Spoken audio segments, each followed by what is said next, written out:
So students, already we had a discussion about Langston Hughes and his poetry, and now we will discuss the poem The Negro Speaks of Rivers.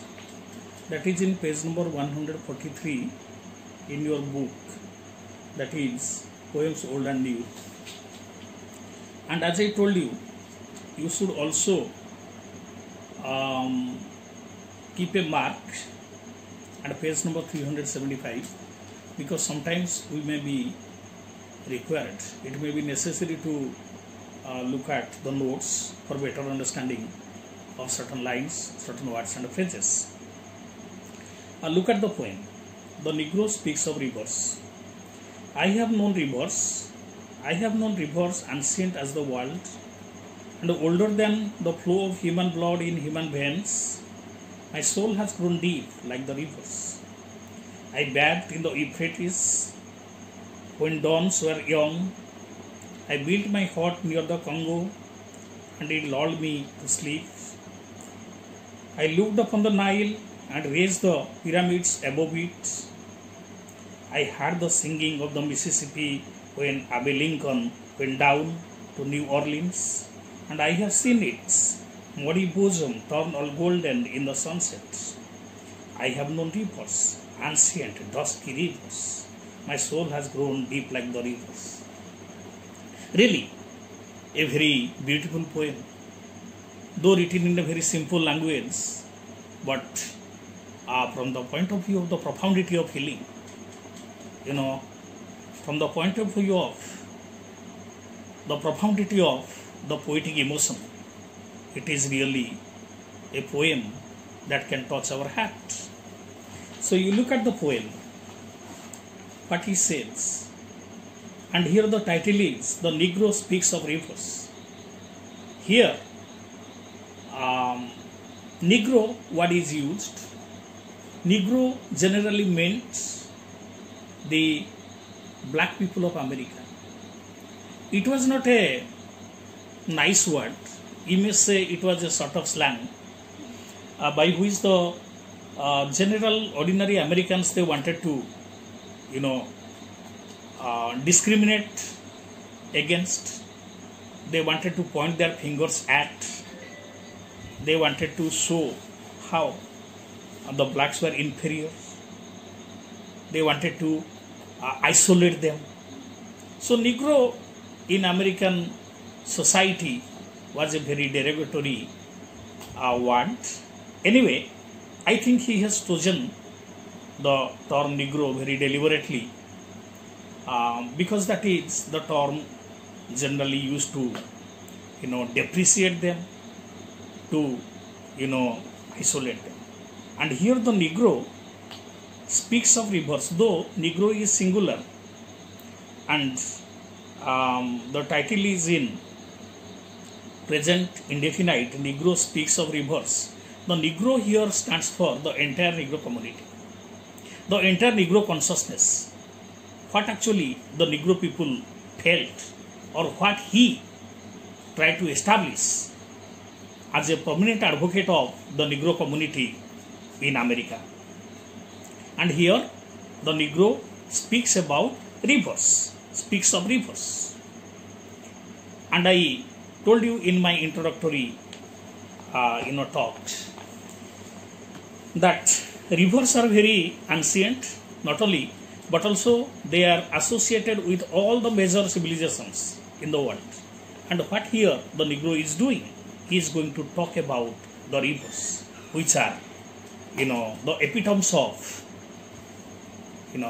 growth, prosperity, human life, essence, civilization, civilizational prosperity.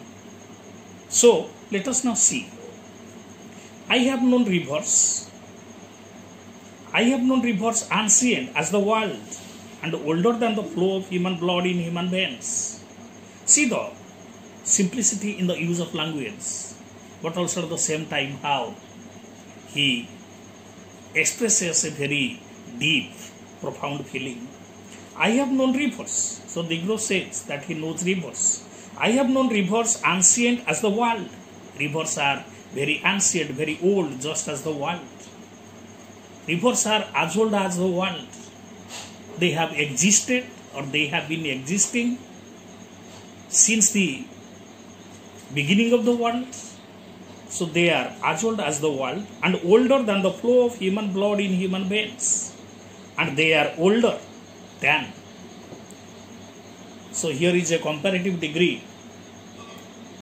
I have known rivers ancient as the world and older than the flow of human blood in human veins. So Negro says that he knows the rivers. That means he has a very close connection with rivers. It means all the great civilizations grew up on the banks of the major rivers. And a Negro knows this. And he also says that his existence has been very ancient, just like the rivers.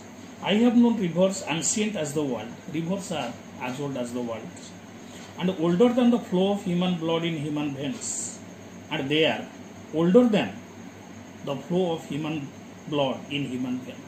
That means the river existed before the appearance of man on the planet. Before human beings appeared on the planet, rivers existed. That is why he uses the comparative degree older. And he says rivers are older than the flow of human blood in human veins. Rivers existed in this world, far earlier, much earlier than the appearance of the human beings on this planet. My soul has grown deep like the rivers. Look at the notes in page number 375. The African American has a rich cultural heritage. Like the rivers which flow endlessly and have unknown depths, the black man's soul has become rich and mysterious. A beautiful comparison. So here is a symbol in which he compares the soul of the Negro, the soul of the black man with rivers. Rivers are very deep. Rivers are also endless. They flow endlessly. And they have unknown depths. You just cannot imagine how deep they may be. Similarly, the black man's soul has also become very rich, very deep, very mysterious. And according to him, Negro has become synonymous with the mighty rivers. His soul has grown deep like the rivers. Look at the next stanza. I bathed in the Euphrates when dawns were young, so he bathed in the Euphrates. Euphrates is the river flowing from Turkey through Syria and Iraq, together with Tigris, which also flows from Turkey through Iraq. The combined river basin were the site of some ancient civilization, of which the earliest was the Mesopotamia civilization about 10,000 BC. So about 10,000 years before Christ, there existed an ancient civilization by the side of the rivers Euphrates and Tigris, which was known as Mesopotamia civilization. Today, the parts of Syria, Iraq and Iran in those days constituted the Mesopotamia civilization. And he says, I bathed in the Euphrates when dawns were young. Dawns means dawns of human civilization. Dawns means morning, and here dawns that stand for the beginning of the human civilization. And he says that Negro, he knew the Euphrates. I built my hut near the Congo. Congo is a very old river in Africa. It is also known as Zaire. That is, it is a river in Central Africa flowing into Atlantic.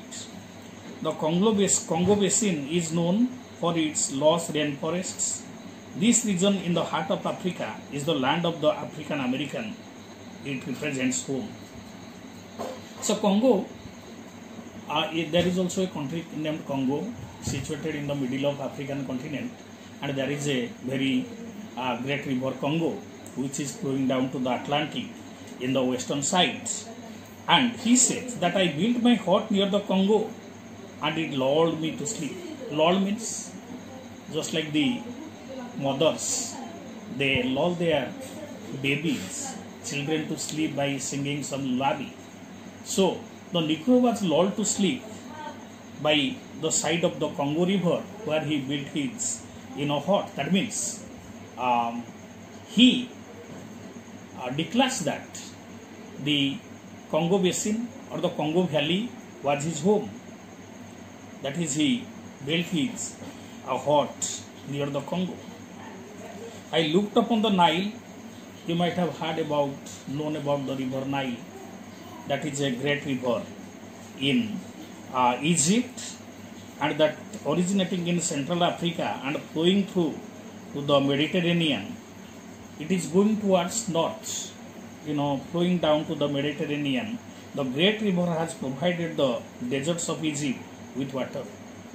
It is also called, the lifeline of Egypt.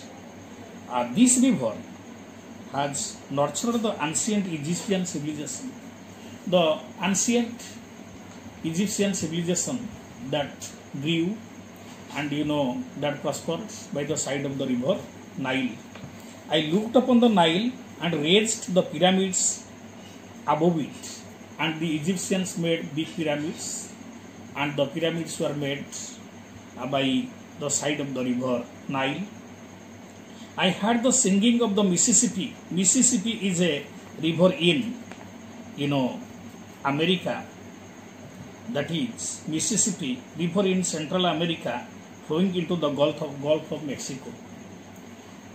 It flows down the United States, flows through the United States and goes down to the Gulf of Mexico.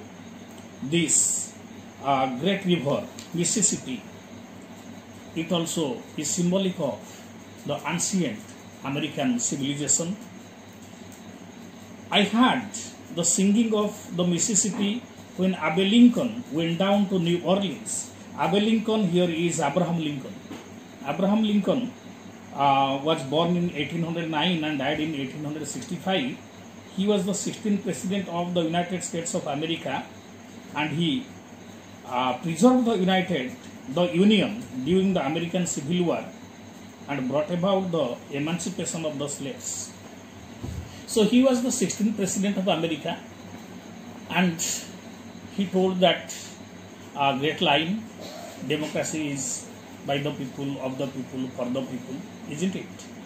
And Abraham Lincoln was a great leader, though he came from a very poor family, and his father was a woodcutter, but he became the president of America and one of the greatest presidents who did away with the slavery system, which was deeply rooted in American society. The blacks were working as slaves in the houses of the whites, and he, through Emancipation Proclamation, I think in the year 1861, he brought an end to this slavery system in the entire America, and he made all the Americans free. When Abraham Lincoln went down to New Orleans, that is another, a place in America, and I have seen its muddy bosom turn all golden in the sunset. So Mississippi River sometimes comes, its water becomes muddy, its bosom looks golden in the sunlight. When the sun sets, with the light of the slanting setting sun, the Mississippi River, it looks golden. And here the reference to Abraham Lincoln must be explained. Let us see. As a war measure, Lincoln proclaimed the slaves in the rebellious southern states free in 1863. The magical transformation of the Mississippi from mud to gold by the sun's rays is reflective of the transformation of slaves into free men by Lincoln's proclamation. Yes, this is very significant. This is very symbolic and metaphoric because Abraham Lincoln brought a big change in the lives of the Negroes from a muddy situation. He lifted them to a golden situation. That means from a life of suffering, he gave them freedom, and the change or the transformation that came in the lives of the American Negroes, African Americans, when this Emancipation Proclamation was declared by Abraham Lincoln, is metaphorically presented in the image of Mississippi turning golden from muddy. Mississippi, which was muddy, with the light of the setting sun, it turned, it looked golden. Similarly, with the Emancipation Proclamation, there came a big change in the lives of the African Americans or the Negroes in America. I have known rivers, ancient, dusky rivers. My soul has grown deep like the rivers. So these lines and phrases are repeated, and let us see what they mean. The rivers named in order of their association with black history will flow on till the end of time. So there has been a reference to some very ancient civilizations that grew along the side of some very ancient rivers like Euphrates, like Congo, like Nile, Mississippi, and they will flow till the end of time. So will the African American soul deepen and endure. Just like the enduring nature of the rivers, the African American soul will only deepen, it will be more deep, it will be more profound, it will be more enduring. He has seen the rise and fall of civilization all over the world and far removed in time. So different civilizations have come and disappeared, but Negroes are still there, just like the rivers. They have really been a sort of immortal, perennial, just like the rivers flowing with a perennial flow. The Negro, they have been also living in this world in spite of all the hurdles, all the difficulties, all the oppressions and oppositions. They have been living in this world, and he thinks and he tries to establish that they are not going to be wiped out. In short, he has been a witness to history. So Negro has become a witness to history. He has survived it all and shall survive even racism and America. So the ultimate message is that Negro has grown endurance. He has grown, the power to tolerate and the power to grow in spite of all the, hurdles, in spite of all the obstacles. So he wants to say that as they have been able to survive in spite of all the difficulties, they will also be able to survive the racism, the racial discrimination, the injustice meted out to them in American society. So here is a very beautiful poem written in a very simple language, but expressing the profound feeling of the poet, speaking as a spokesperson, speaking as an advocate of the entire African American community in America, talking about their plights, talking about their dreams, talking about their aspirations, talking about their hopes, and asserting the fact that in spite of all the difficulties, they will survive and they will continue to, live in this world just like the rivers, in a very permanent, in a very perennial manner. So with this we come to the end of the poem, and I would suggest you students to go through the poem first. First you read the poem on your own at home, get acquainted with the difficult words and take help from the notes wherever you find any difficulty. Then you read the note on the poet, and before you follow my discussion, if you do this prior reading, right, prior reading of the notes and the text with reference to the lines explained, then it will be easier for you to understand. Okay, wish you all the best, and if you have any difficulty, you can call me, you can contact me for any clarification if you find any difficulty. Thank you.